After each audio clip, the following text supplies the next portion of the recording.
agenda. Thank you.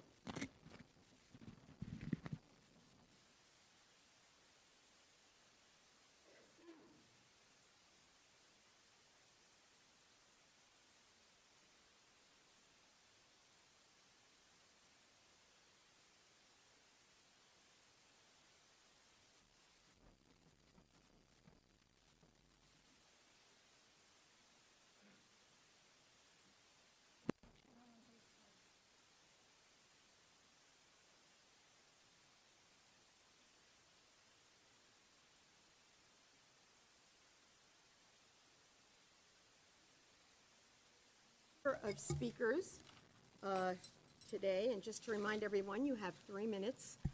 I noticed that some of the speakers who have signed up have referred to the issue of the pride flag. So I just want to make sure that everyone has the facts of what really went on. As you've heard, we all certainly celebrate Pride Month and the wonderful accomplishments and contributions to our community. Unfortunately, the issue that some might be referencing is not a reflection on the town's stance on any group within our community. There was reference made to a flag-raising event that was denied. It was not denied because permission was never requested rather. There are proper channels to have an event of any kind here in the town, and we just respectfully ask that everyone follow the process. And you can see later on there'll be a number of events that come before the town board for approval for events to be held across the town, all kinds of different events. So we are proud to be home to the only exclusive LGBTQ plus senior housing community on Long Island. It happened here in the town of Islip. For the most part, I don't think Councilman Guadron was with us at the time, but the rest of the members of this town board unanimously approved that particular project in our town, and we're very proud of it. So I thank everyone for reaching out. We need to always have open dialogue, but we also need to make sure we have the facts. So before we race to social media, pick up the phone and call. We'll be happy to answer your questions.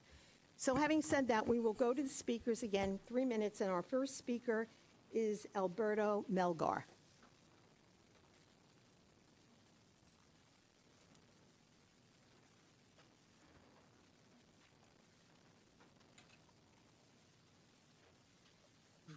Good afternoon. My name is Alberto Melgar, and I'm grateful for the opportunity to be part of this legislative session and to be present in making crucial decisions regarding the potential renovations and additions to Roberto Clemente Park. Since the very first meeting, my goal has been to represent the students of the Brentwood High School and to provide them with a voice within the Attorney General's Office Committee. With the help of mentors like Hassan Ahmed and many teachers, Brentwood teachers, who supported our efforts, 1,100 students signed a petition agreeing that the funds acquired by the state's Attorney General's Office should be invested into the completion of a skate park. Doing so will leverage state and town funds to provide our community with a much-needed, functional, and necessary improvement. I feel the 1,100 students that signed the petition at this point don't care where the money comes from, as long as this project is accomplished. It is disheartening for our youth to see the politics and ticks for tax at play. The AG's committee is aware of the petitions and the request to provide the $450,000 required to make this park a reality. I have also met with Assemblyman Phil Ramos and Islip Town Supervisor Angie Carpenter to ask them if they could join forces with the AG's office to find a way to get this done. They graciously agreed to do so. As I have learned from my mentors, consensus building is more important than pointing fingers or blame, and we must engage leaders in finding solutions. We all feel that there is currently a shortage of safe recreational facilities for our youth, and proposed skate park fills that need, not only for Brentwood students, but for the entire Brentwood community. I humbly request everyone present today to consider these signatures that I have here, not only the voice of the students, but also has an official vote going towards the completion of the skate park with the acquired funds. I'm aware that last week there was a motion in the town of Islip to table the project, which was seconded by our councilman, Jorge Guadron. We, the students at Brentwood High School, respectfully request that you revive this resolution and work to find a way to bring us the much awaited and needed skate park. We anxiously await to see if either the AG's office, the town of Islip, or Assemblyman Phil Ramos can champion the securing of the 450,000 needed to break ground. I thank you once again for the opportunity to represent the students of Brentwood High School, be involved in the process, and most of all, be heard. Thank you. Thank you very much.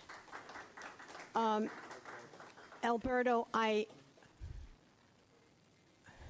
if you could just hand those to the clerk, that would be great. And I thank you for being so respectful, and at your young age to recognize that consensus building is important, really is going to fare you well as you go forward in life. And I have every reason to believe you are going to be very, very successful in all that you do. The issue of the skate park, for those who may not be aware, this is something that came out of a town board meeting. And that's why it's so cool to have you feel like you can come forward and bring issues forward. So there were a group of students that came forward, and they said they were chastising the town because we closed their skate park on Suffolk Avenue, the town skate park. And I'm like, well, we don't have a skate park on Suffolk Avenue. And it turned out what it was the old Liberty Plating brownfield site that had been abandoned, and students had gone in there and created their own skate park. And when the county released the property and said it was saleable, and the owners took over the property, they chased the kids away. So they came here thinking we had closed their skate park. So I agreed to meet with them and talk about building a skate park. And at the time, we were in the throes of rebuilding Clemente Park, getting rid of the dumping that had taken place there, opening up the swimming pool, finding out that it had deteriorated so it had been closed for like 6 or 7 years. And the town board made the commitment to invest probably about $5 million in rebuilding that pool. In fact, to date, just for everyone's information, $13.1 million have been spent on Roberto Clemente Park. And a good part of that by Assemblyman Ramos's grant for the spray park. And also, too, Assemblyman Ramos has made a commitment to help fund the skateboard park. And the town put about $450,000 in towards the skateboard park.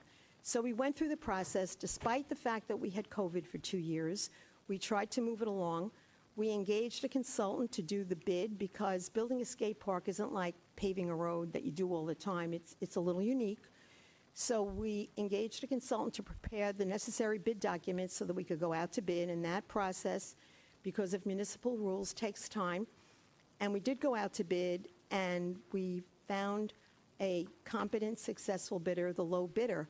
However, the low bid came in at $1.1 million because of the time, because of supply chain issues and everything that went on. What we had anticipated being about $700,000 to build a skate park wound up being over $1 million. So we had the resolution prepared in March, but unless you identify the funding, we could not pass the resolution. So we have been in communication with the State Attorney General's office, and I understand that Councilman Guadron got involved in the process and put a committee together about how the money should be spent from the state AG's office. There's a whole process that takes place, and I got some news today. Late Friday, the attorney who's been representing the town in the lawsuit against those that dumped in the park to create this fund of money that's there now, $700,000. The attorney got communication from the state AG's office, and there's a very, very deliberate process that has to take place. And at the end of the day, we need to spend the money first, and then they would reimburse us from that fund of money, which the attorneys are discussing and investigating now. So in the meantime, unless there's some, miracle that happens, we, at this point, are most likely going to have to table that resolution again today. But please understand that this town board is totally, totally committed to that project at Roberto Clemente Park. It is going to be not the final piece, because there are other plans to do a new bathroom, but understand, we've totally repaved the parking, the sidewalks, the pool is magnificent, the shaded area with the sail tents and the gorgeous spray park and the brand-new playground, refinished basketball courts, and eventually a skateboard park. So having said all that, I apologize, but let's go to the next speaker, and that's Assemblyman Phil Ramos. Good afternoon, Madam Supervisor and my colleagues on the town board. Thank you for allowing me this opportunity to speak on an issue that is very important. As you say, there's a lot of interest of our working families in our community. Definitely want a skate park there. It's something that you and I had worked on for years. But first, I want to preface this with a few words, and I hope I don't sound too preachy to my colleagues. As being the senior statesman in my particular area, there's some things that I've learned across throughout the years. One thing that I learned 20 years ago when I first got elected is that when it comes to governing, unless I'm negotiating with myself, I have to find and build a consensus with people that I don't agree with. That is what is called being a statesman. If we were negotiating with ourselves, we get 100% of what we want, and we get it when we want it. When we don't, then we have to develop those skills to be able to make it happen. Because frankly, each one of you, all of you, when we ran for office, we said that we were going to deliver. We didn't say we're going to give you somebody to blame. We didn't say we're going to try, but oh well. We said we were going to deliver. That's what we promised to our community. So when we are at loggerheads and we're not able to get something, I have found in many ways, creative ways, to try and find them. When I couldn't get something from the state, I'd go to the private sector, and I funded, when the Puerto Rican Day Parade was in danger, there was no money from government coming to it. I was able to raise $50,000 in 3 months to be able to make that happen, that traditional parade happen. In many areas, I've been able to go in other ways to make things happen, including funding county initiatives that are not my jurisdiction, funding town initiatives that are not my jurisdiction, because in the end, forget about partisanship. In the end, it's our job to deliver something for our community, not perpetually complain. Have I protested? Yes. When all else fails, I have protested and made my voice heard. But the lesson learned is we try everything to try and make things happen. And sometimes it even means maybe we get 60% of what we want, and we live to fight for 40% next year. That is what governing means. That is what it means when you get elected to make things happen. Now, fast forward to 20 years to now. This is my 20th year.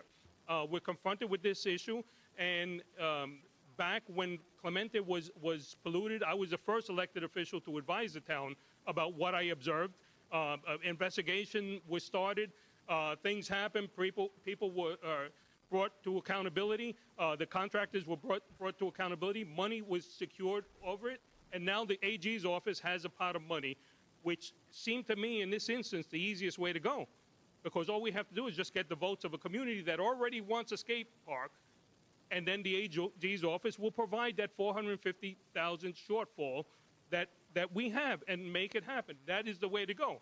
Unfortunately, some try and hijack it just for politics and just want to throw political grenades instead of saying, well, we can't do it this way, so let's find another way, because what's important is that our young people get a skate park.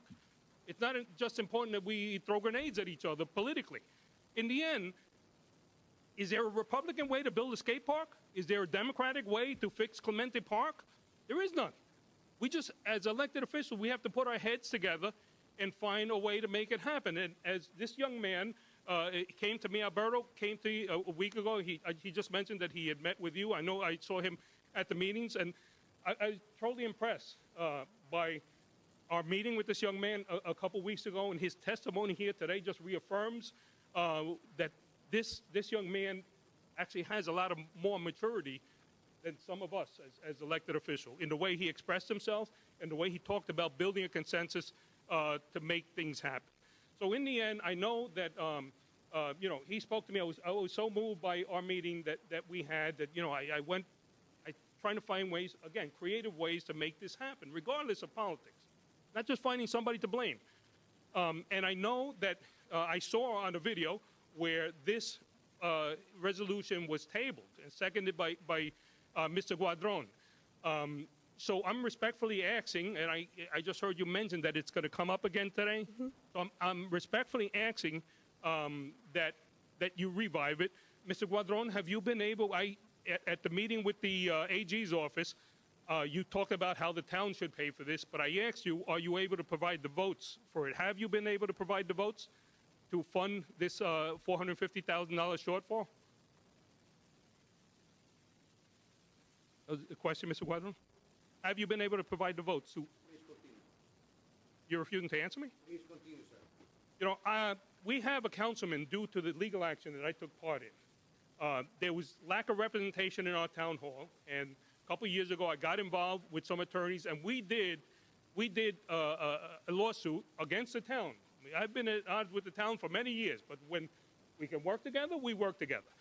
And we created our own councilman as a result of that lawsuit that I testified in. And that meant that Brentwood and Central Islip had their own councilman who responds to us, and only to us. And only we can vote for that person. Because the problem before was that we got outvoted by towns like Sayville and everything. We had no say-so in town hall. And we had somebody who answered to us. But I just asked a question, and our councilman feels that he doesn't answer to me, or perhaps some of you feel we need an answer to this question if he was able to provide the votes. I assume that you have not by your lack of answer, all right? So if Mr. Guadron, if you have not been able to do it, then again, I got to go to Plan 2 and figure out how to make this happen for our young people. So, Madam Supervisor, I will respectfully ask that you revive this resolution. And as a result of my discussion with this young man who did a petition, and the petition, it was wrongly put out that this petition was about the town. The petition that this young man made was asking that the AG's office provide that funds. But somebody put out misinformation into the press and tried to hijack the work that this young man did. So, Madam Supervisor, I respectfully request that we revive this resolution here. I, Assemblyman Phil Ramos, have secured $450,000 to give to the town. Enjoy your skate park, because we're going to have it, and the work is going to start very soon, all right?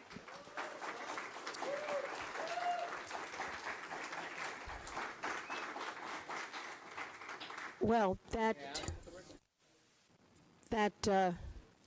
certainly is very, may I finish? Certainly, of course. But let me just finish. That certainly is surprising, but very, very welcome news. And Councilman Guadron? Yes, I had never been against a skate park, never. And when I second that resolution was because I didn't want to let it die. So we can have now another opportunity to vote for that resolution. I understand that the AG's office and that the group or committee that is voting for those projects at Roberto Clemente Park have agreed to include the skate park on those projects. So likelihood of that going approved is greatly. So I am for, and I will make a motion to approve that resolution today, because that's my understanding, and that's where the Attorney General's office is. And just to correct Assemblyman Ramos, it's not $450,000 that he has secured for the park.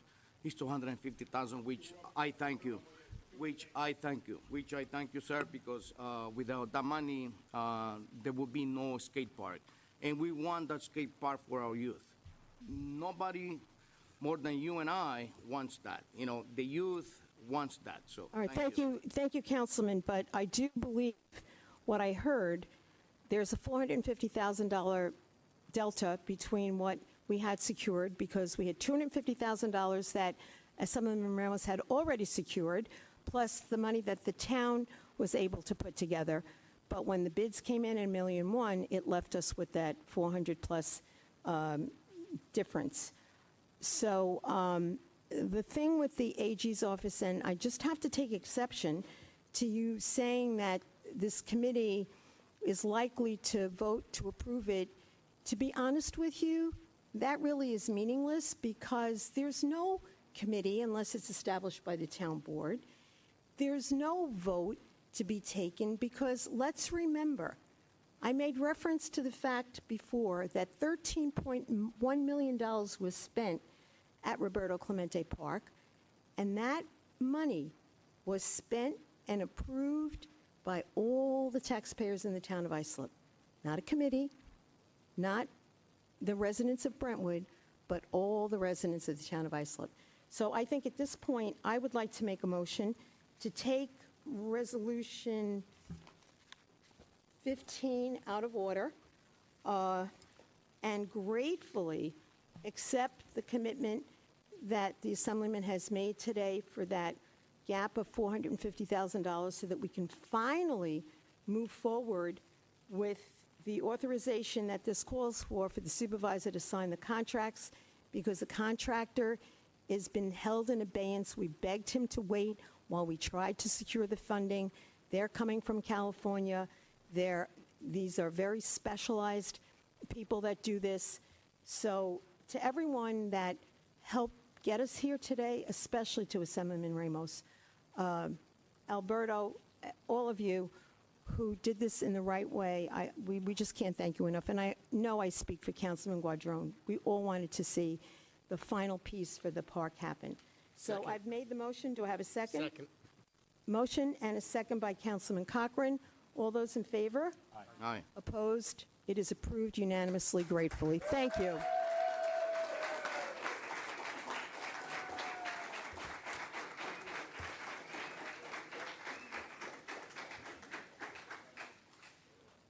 Thank you.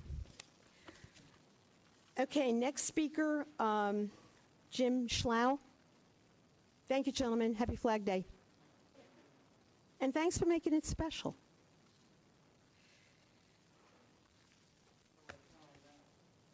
Right. You put me on a spot. You follow get it on respectfully. Jim Slough, 415 Cliff Street, Central Islip. Thanks for the parking space outside for the veterans. I appreciate that. Oh, And I thank saw Councilman your, Cochran and the rest of the town board that approved that. And I saw the Memorial Day ceremony for the veterans. It was very good. Somebody give thanks to the Hibernian singers who did Anchors Away. I remember that when I was in boot camp. I'm done with that. Now over to the facts. Could you just show her these pictures? I just want you to see what's going on here. You know, I never had to call the cops for many years until this neighborhood turned. I want those back. That's what happened to my yard. The neighbors sprayed them. I want those back because I got a dozer for court.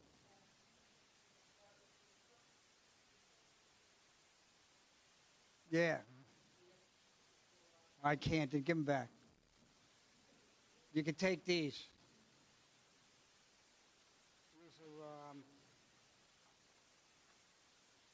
they tried to do something, but they failed.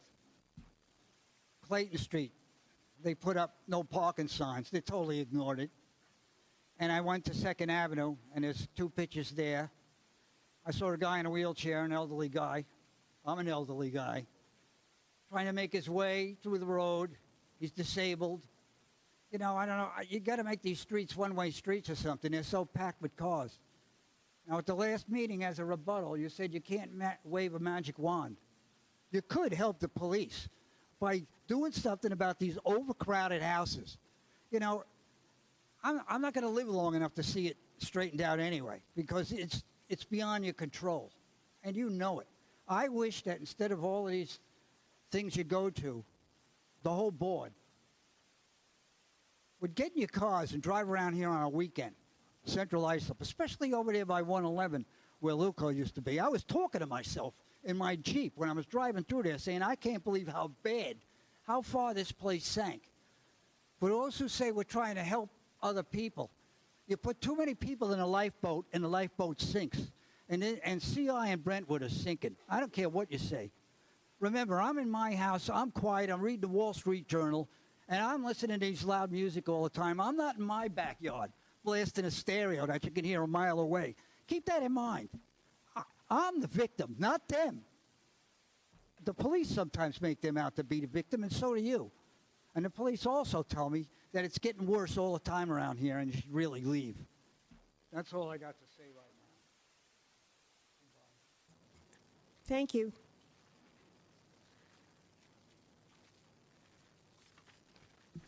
Deborah Kavanaugh?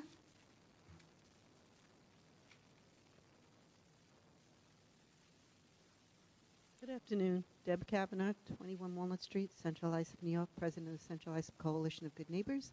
For some reason, the microphone just isn't loud enough today. If you could just talk right I'll into try it. talking Thank louder. you. Okay, I'm here to talk about the proposed laundromat that is going on Carlton Avenue across from the 7-Eleven. We realize that it's definitely going to go in. However, I do know that they need a parking relaxation code that the town board has to eventually vote on in a change of zone.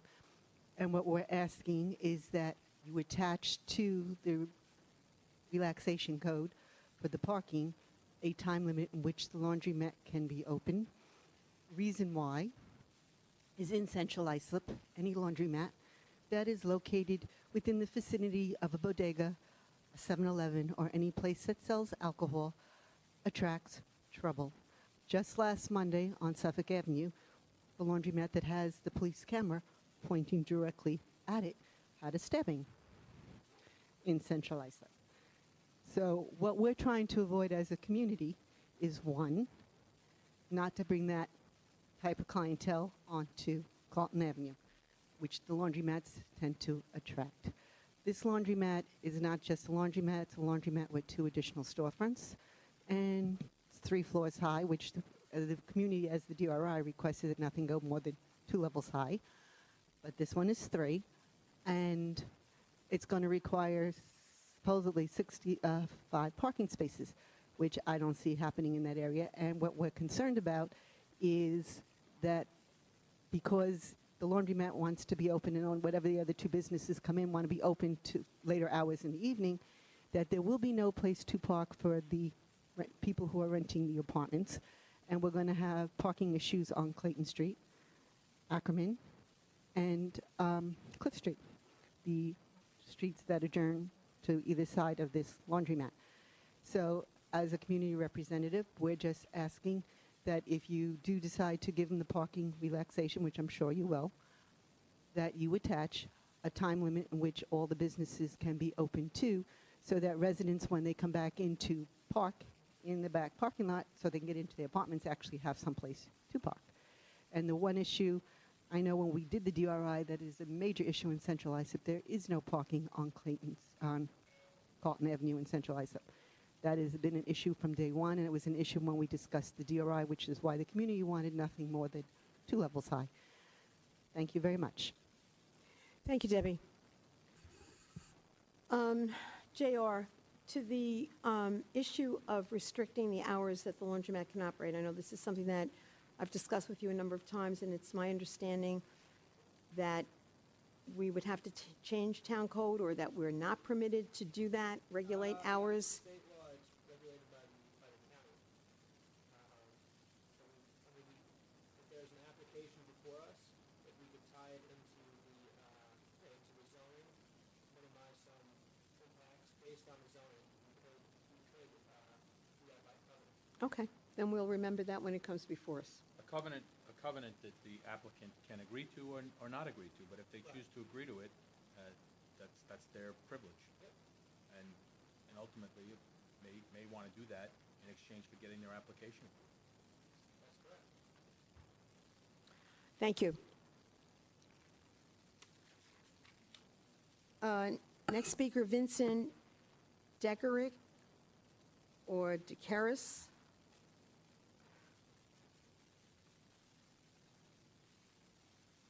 Deckers, thank you. Hi, my name is Vincent Deckers. I'm a native of Central Islip. My family moved here from Islip Hamlet in 1938. I'm a Vietnam combat veteran. I'm a post commander of Islandia Veterans of Foreign Wars, founded in 2015. I'm also a trustee in Central Islip Coalition of Good Neighbors. I graduated from Central Islip High School in 1965. I'm here to oppose the gas station that was going to be located by the Duck Stadium and Sousa Park. That's why I came out. All right, well, there is no application before us for a gas station. It's not a permitted use in that district. Okay. Am I correct? That's correct. Yep. So, okay, thank you very much. See how effective you were? Thank you.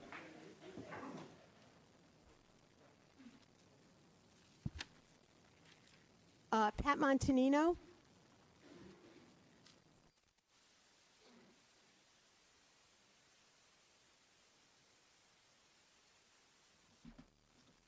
Pat Montanino, East Islip. I'm here today. All this talk about the money, not having enough money, and worrying about where it's all coming from. We have a board here who votes on things, items for the town, and they profit from them. Whereas we work hard, all these residents work hard, yet you sit up here, and Mr. Cochran, this is especially for you. You, Fire Island Ferries, you have business with. Islip Terrace Fire Department, you have business with. Central Islip Fire Department, you have financial business with. Brentwood Ambulance, you have financial business with. Exchange Ambulance, you have financial business with. Bayshore Fire Department, you have financial business with. Sayville Ambulance, you have financial business with. But yet you vote on all of these. You vote on the bonds, the millions and millions of dollars in bonds. And yes, I can back up everything I'm saying, and you know that when I stand here and talk, it's because I can back up what I'm saying.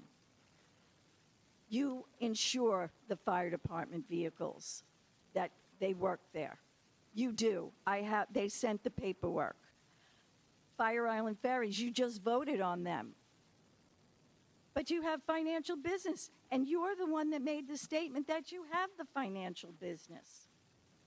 And just out of curiosity, where is the money coming from for the ambulance exchange to be done when only $6.5 million was allocated for it, yet it's over $8 million that it's going to come to for it?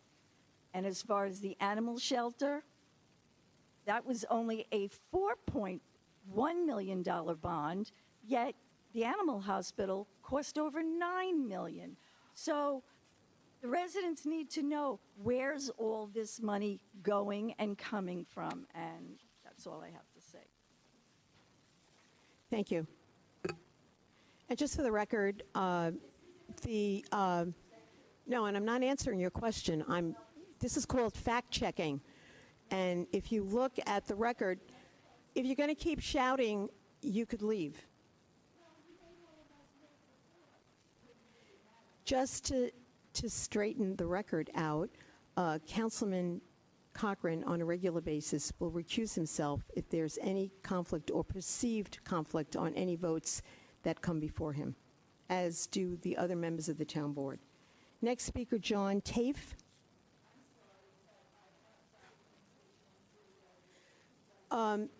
Please. Go ahead, John. She doesn't mean to interrupt you. Hello, John Tafe Savo. Today I would like to talk a little bit about zoning, planning, and Island Hills. First, I would like to thank Supervisor Carpenter, Councilman O'Connor, and Commissioner Dokenall, sorry if I said that wrong, for responding back to my letters. However, I think there needs to be a little bit more of an open line of communication between the planning department, town, and the residents of the community. In the past 3 months, I've called the planning department numerous times trying to gain information on various planned projects or zone changes to no avail. In fact, during one phone call, I was told that there would be no one that would be able to get back to me till after a planning meeting. I found this statement disappointing, as it was 2 days before a planning meeting, and the reason was that the senior planners were too busy. This seems like a constant pattern to me, and one of great concern, because I feel that I'm less important than the developers in the planning department, or at least it seems that way. I would also like to highlight my concern with the changes to the zoning code, specifically the change in the PDD district to a maximum FAR as the unit density limit instead of units per acre for senior assisted living. That was, I think, being voted on today. I also sent a letter to the planning commissioner stating our continued concern about Island Hills, and she encouraged me to do further research. And I would like to say that I will continue to do as much research as I can on Island Hills and zoning codes. And to continue with Island Hills, I want to thank everyone, every single person on the town board and the whole town for denying the original plan at the December meeting. We greatly appreciate it. However, Reckler has stated they are working on a new plan, and we want to make it explicitly clear that we are against any zone change except for one that has exclusively single-family homes and green space. And we will continue to make sure the stance is heard loud and clear in the media during the election season and in general. So in total, I just really think there needs to be a little bit more of an open line of communication, and I would be very happy to facilitate it or help out just between the planning, because as you can see, sometimes we're misinformed, and it would be so much better if we can get the facts from the planning department as easily as possible. Thank you.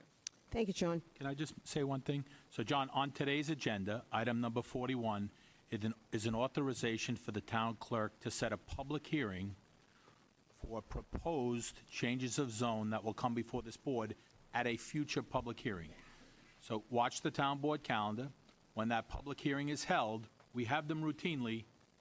I'm amazed that nobody shows up and voices their concern publicly. There will be a public hearing. You will have an opportunity to be heard. Come forward on that day with whatever proposed changes are in the proposed town code and voice your concerns. Thank you.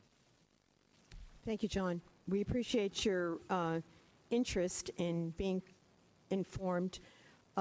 Just to remind you and everyone that the department works very, very hard, and they, will, when appropriate, respond to any questions, but there's an awful lot of work to do and an awful lot of applications to review and approve, et cetera.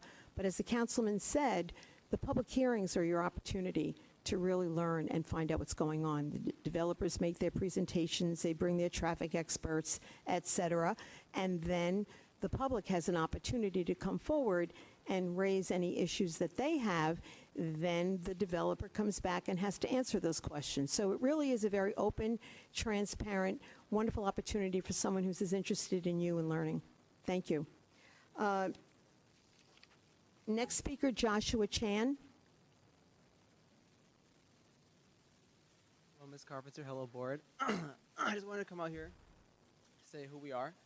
Joshua, can you just pull up the microphone so we could hear you better? Is this better? Thank you. My name is Joshua Chan, and I want to say I'm president of the Youth Advisory Board for District 1, Brentwood, Central Islip, and North Bay Shore.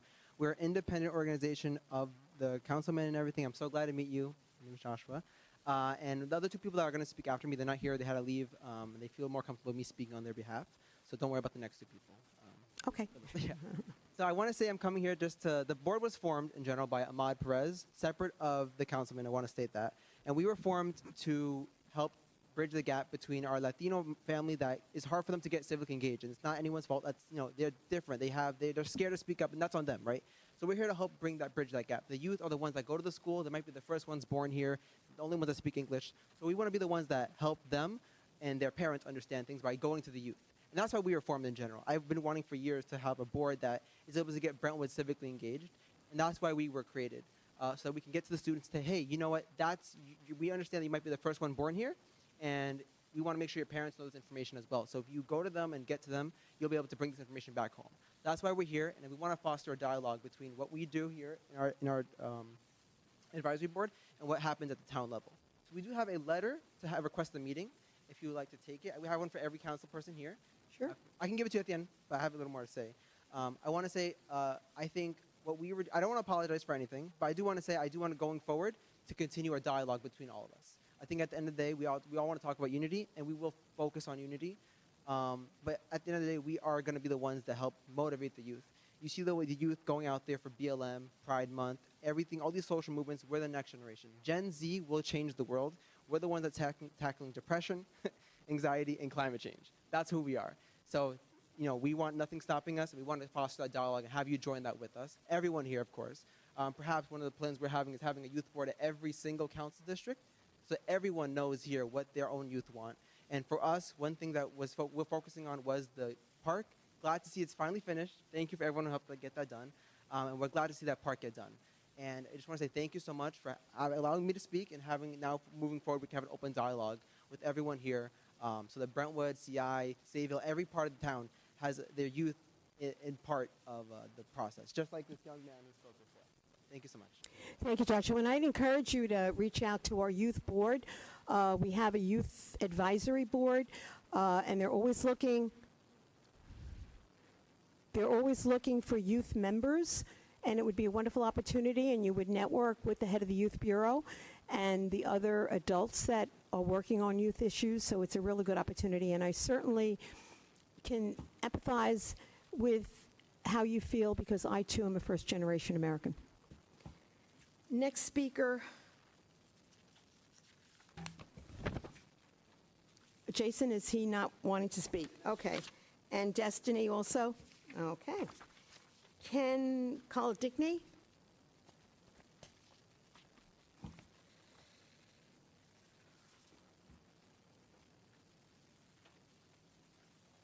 Good afternoon, Ken Kolodickny from Durham Road in Sayville, 42-year resident of the area. I live about 150 feet from the Island Hills project, and I just want to respectfully remind everyone up there that the Stop Island Hills group is still alive and well. It's been kind of quiet since their proposal was turned down, and we're alive and well. We're about 2,500 members, and everyone I speak to is not in favor of the project because of the over-urbanization of the area, the town, the environmental impacts, and our quality of life in a residential area involving building such a city amongst us. I just wanted to say that we're still out there and we're still opposed to the project. Thanks, Ken. Happy to see you. Next speaker, Kathy McConnell.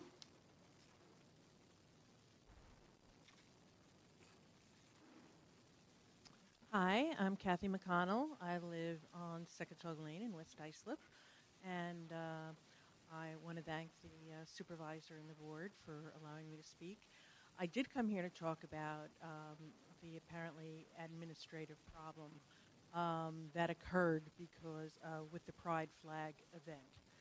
It is Flag Day, as we know. It was wonderful to hear that young girl speak about the importance of the flag to her. And it does mean freedom. The Pride flag also is a flag that means freedom, hard-fought freedom that a lot of people suffered for decades, centuries. And I think this country's made a turn that is so positive. And we see Pride celebrations everywhere. I mean, the Rangers have a Pride night. You know, the Yankees have a Pride night. Babylon has a parade. You know, Huntington has a parade. And I'm glad to hear that the reason there was a problem with unveiling the Pride flag was just an administrative misunderstanding.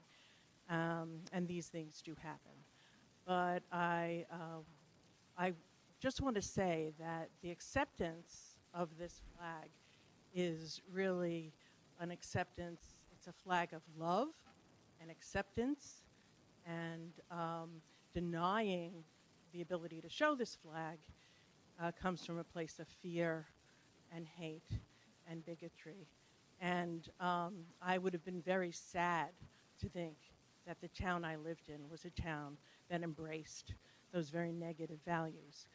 I'm glad to hear it's a town that is embracing the values of unity and understands the richness of the diversity, especially since gay communities have been an economic engine for the town for many years because of the summer communities on Fire Island, which come through our towns. So I'm delighted to have learned more about this, and I would like to make the suggestion that the town actually make some plans next year for some kind of Pride event because of all the great things that the town has done. I mean, the Senior Citizen Center, I was aware of that, and I think that's a wonderful thing for, and that was really a need.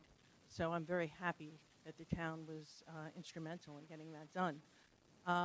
But why not have a pride event, and an unveiling of the flag? I don't know if there would, the proper thing would be a parade or something else, but I think there should be an acknowledgement since everybody else acknowledges. I see my time is up. I just wanted to hand to you, my background, by the way, is as a wildlife biologist, and I studied animal behavior. And a really great book has just come out called Queer Ducks and Other Animals, The Natural World of Animal Sexuality, because so far there have been over 1,500 species that have been found to have homosexual, bisexual, transsexual relationships. There are even species that start out as one sex and then end up being another. It's a wild world out there for sexuality, and I'd like to pass that on to the supervisor and the board. It's very entertaining. It's written for the layman, and I think you would enjoy it and learn a lot. So. Thank you very much for coming down, Kathy, and I don't think any of us disagree with a lot of what you said today. On the agenda today, we have a resolution formally establishing or reestablishing what was the Anti-Bias Task Force into the Unity Council, just as an opportunity for us to bring all groups together and really unify the town, and that might be something that they want to think about doing. So thank you. Next speaker is Clarence O'Connor. Oh, there he is. Clarence O'Connor, 14 Fairway Court, Bayshore. I'm here within regards to Southwood Hill Country Club, who since 2018 has been violating the Town of Islip's noise ordinance, Town Ordinance 35-4, Section B, subsection 3, which states noise from the operation of domestic equipment such as lawn or garden devices equipment, leaf blowers, etc., can only be used between the hours of 7 a.m. and 8 p.m., Monday through Saturday, 10 a.m. to 5 p.m. on Sundays. As per subsection B, this is regardless of the decibel level. So, as per the town code, it is illegal to run this equipment except within those hours.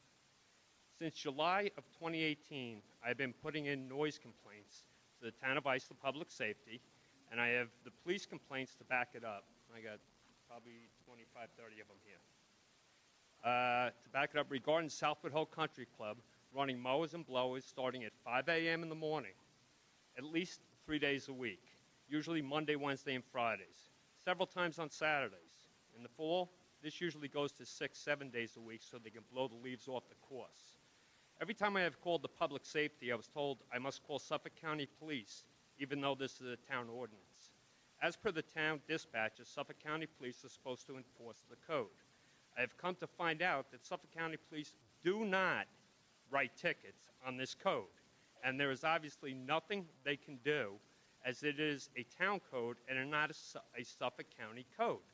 And speaking with the town dispatch, they refuse, and I repeat, refuse several times to send anyone out to enforce this code. Instead, as per town code, I need to go out and file an affidavit along with at least one of my neighbors and have them notarized, present to the town attorney, who will then decide if they will prosecute. If they decide to proceed, I and my neighbor must go to the court and fight this. This process could take months.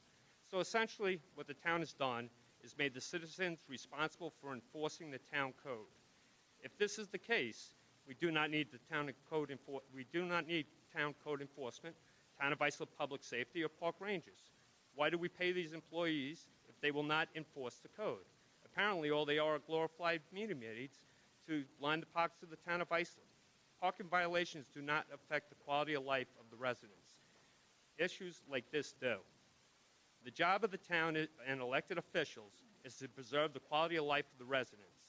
It is beyond my comprehension as to why the town refuses to send out an officer to at a minimum, verify the resident's complaint, if not, to write a ticket to the offending party. The town wants to completely wash their hands of this by pushing it to Suffolk County Police. I cannot think of too many other code violations that can affect the quality of life of the residents more than the noise violation. Thank you, Mr. O'Connor. Your time is up, but I would ask that you step out in the hall. The Commissioner of Public Safety is here, and perhaps he can go into this with you a little further as to why or why not they weren't dispatched when you requested them. Also, Thank we you. are in the process of amending our noise code, and I believe it should probably be before the board in August. So we'll have that public hearing held first. Yeah, well, the July it's meeting going will to- probably authorize the town clerk to advertise, hold a public hearing in August. So it will make it easier for us to act on those complaints, the need for an affidavit by neighbors, correct? Is that what's being eliminated? Yeah. So it'll make it a lot easier to make those complaints and have them acted on.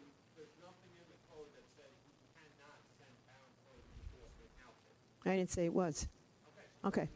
No, we're talking about something entirely different. But the Commissioner, I'm sorry, sir. I'm sorry, sir. Please. Thank you. You can send it. Absolutely. Absolutely. Give it to the Commissioner. Okay. Susan Pellegrino? Susan Pellegrino, here to speak on behalf of the Central Islip Coalition of Good Neighbors. But before that, I did want to recognize that at the 3rd Precinct meeting last Tuesday, Inspector and also Councilman Guadron did mention that there were changes coming in the amendments to the town noise ordinance. So we're thrilled to hear that, and we hope it is easier to get these complaints addressed by the town or Suffolk County Police. With regards to the laundromat, our coalition is opposed to this laundromat. We understand that there's a possibility or likelihood that it will be approved. But to give a brief overview, we are 30 years into a revitalization of Central Islip. And this falls within our main downtown area. This will be the 3rd laundromat within just a little over an 1/8 of a mile. We know that laundromats exist in every community to some size and scale because everyone's, their washing machine or dryer is going to break down at some point. But 3 laundromats, this is confirmation that the disproportionately high transient population that we have in Central Islip will continue and is growing. I have on good authority that since September of 2021, we have had 1,000 new students enter our school district. And this happens month after month. We just get continued enrollment and increase in population. But this laundromat, again, as community members said before, we have the 3rd Precinct looking into a laundromat for years because of the kinds of activity that goes on there. Across the railroad tracks is another laundromat with a dry cleaner. And it is just, it's heartbreaking to know that this is all we seem to attract. I mean, no other downtown revitalization, Bayshore, Patchogue, we know that these are different communities to some extent, Farmingdale, Westbury, no one has 3 laundromats in their downtown area. So I just really hope that you consider that and the future of our community. Thank you. Thank you. Wumi Green?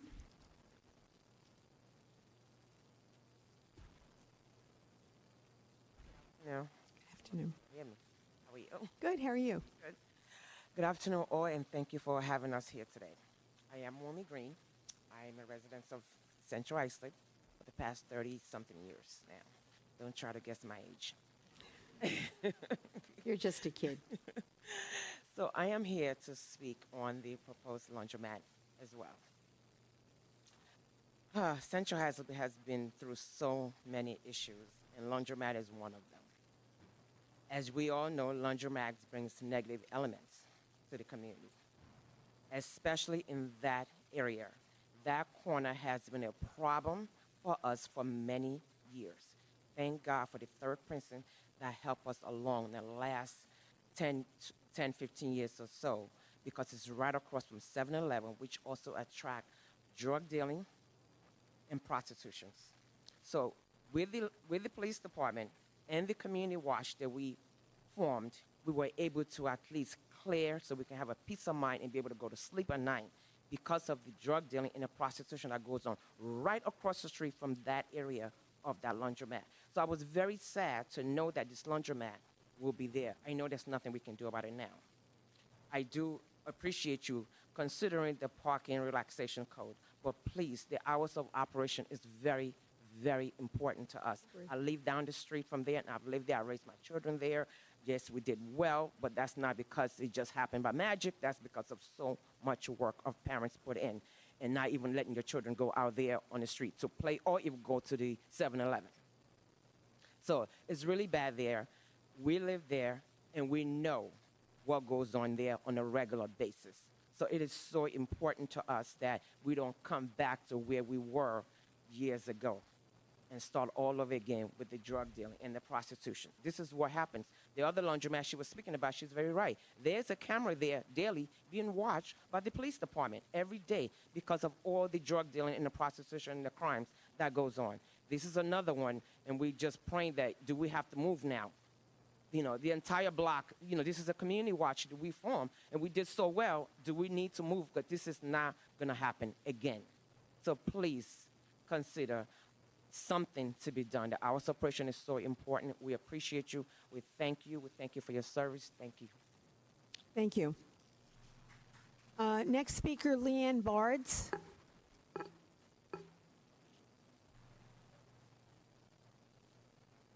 Good afternoon, Town Board. Can you hear me? We can. No, I'm short, so I have to move it. I appreciate you clarifying the flag parade. Leanne Barty, 51 East Locust Street, Central Islip, New York. I appreciate you clarifying the pride flag incident. I would hope in the future that if something like that comes up, a suggestion is how to rectify it before something gets canceled or moved could maybe happen. But overhearing about the laundromat, and as a Central Islip resident, I have to double back on what they're saying, that time and time again, we keep getting the same things. And I don't know if it's because we don't have a member on the, of the planning board that lives there, but how many laundromats does one community need? At the end of the day, when we sat down as a group and we all voted for the renovation of the downtown area, we were asking to emulate other townships that were uplifted. Bayshore, Patchogue, we need nightlife, places to go, things to do. In order to have any kind of date night with my husband, I have to leave where I live. I can't add money into the economy where I live. No jobs are getting created. I've worked in a laundromat. You need like maybe 2 people at most. In the area that I live, I keep getting the same businesses, more and more development, more and more traffic, more and more students in my overcrowded school district, and nothing that brings money into the community. Patchogue is what it became, and Bayshore became what it is because you had to actually go there. People from outside of those areas go into those areas to have a good time and spend money. CI and Brentwood need pieces of that. The one area of Carlton Avenue where we had the most space to take on traffic, we're putting like the 5th or 6th housing development with no mixed use. It's just more housing, more apartments on top of the 4 or 5 that are already there. There has to be a point where we get some traffic help because Carrollton Avenue is a mess, Suffolk Avenue is a mess, 5th Avenue is a mess, and something of nightlife that brings money in. We are keeping ourselves afloat because we don't have any kind of tax money coming in from any kind of industrial complex like Hop Hog has, and we have next to no businesses that are thriving because we are getting laundromats. At some point, we have to deviate from the usual script that gets assigned to CI and Brentwood if it's ever going to change the narrative and the direction it's headed. Thank you for your time. I would happily work with you on this because this is my home. I appreciate you. Have a wonderful summer. Thank you, Leanne, and we appreciate your activism. I don't disagree with anything you're saying, and part of the impetus for the town being so aggressive in going after that DRI grant so many years ago now, it took 3 strikes at the apple, if you will, to get the approval for that $10 million grant, and then unfortunately COVID hit. But we're at a good point now, and part of the reason is the fact that we didn't have that sewer connection. And as hard as we tried to get the DRI people at the state to understand how important connecting to the sewer was to get the kind of uses you're talking about, to get the restaurants and the nightlife, isn't going to happen unless you have sewers. So we were able to get permission to use $2 million of that $10 million towards the sewers. And with the cost of everything going up, supply chain issues and everything, a sewer connection that was supposed to cost a couple of $1 million now is probably close to about $10 million. But we were fortunate to secure some grant funding, and we've been working very closely with the county, and we will be moving forward. The fact that we have that sewer connection, you are going to be seeing more appropriate uses. We have a new planning commissioner who is very, very bright when it comes to kind of visioning the kinds of things that we can do there, and just stay tuned. It is going to get better. Next speaker is Desiree Thomas.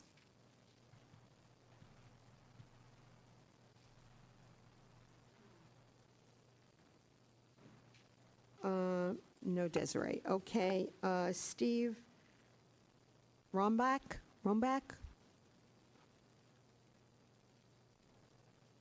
I wish to address the town council. On my parents' property, I'm storing some bicycles and stuff, and apparently my neighbor next door to me has been complaining to the town. In fact, they've been actually trying to push me around a little bit. My grass grows a little too long and stuff. So things take time to get fixed, lawnmowers and stuff when you first go to use them, or even during the course of the year they can break. I do have some stuff there, and my father and actually me were known as the important people of the United States. We help bring actually jobs to small business by supplying machinery and helping build their small businesses, which I'm actually in the process of. One of the reasons I have stuff on the property is to actually go back into that business and to raise the money for it. And, my father actually last year, unfortunately, had a stroke and actually had a brain tumor. He just recently died. My mother is mentally incompetent, and so I can get no help with the house from either parent. That's one. What I'd like is the town board issued in order to have the property cleared out. I'd like that vacated for the time being. I need time to actually work on. I am actually cleaning the property up. I am working on it. It's just going to take time. I know my neighbors will allow me to do something the town won't allow me to do, probably, as I can put up a structure to put things in, bigger than what the town code is for the time being. But that's the way I can handle that, and I know the neighbors like to overly complain, which they shouldn't be, as well. And actually, even I've also told actually the town council that, the attorneys about this, because it relates to national security, it relates to jobs, it relates to the entire town structure, the tax structure of the town, everything the town does. It needs small businesses, it needs manufacturing. If we don't have that, we don't have a town anymore or a country. Thank you for your time. Thank you, sir. That is it. May I have a motion to close the public hearing? I'm sorry. Oh, I'm so sorry. Is someone? Yeah, certainly come forward. After what you did today, absolutely you have permission to come forward.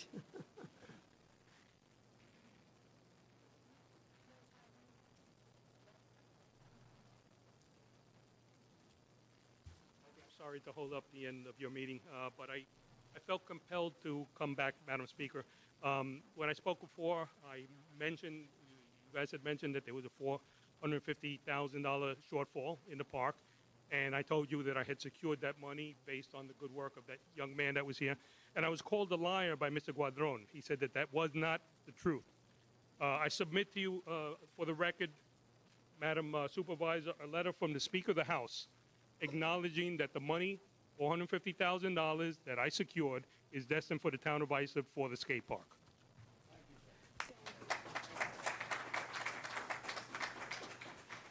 And thank you for clarifying. Thank you very much, and I hope my words were heeded as far as being effective and keeping politics out of delivering for our community. Thank you. Thank you so much. Thank you.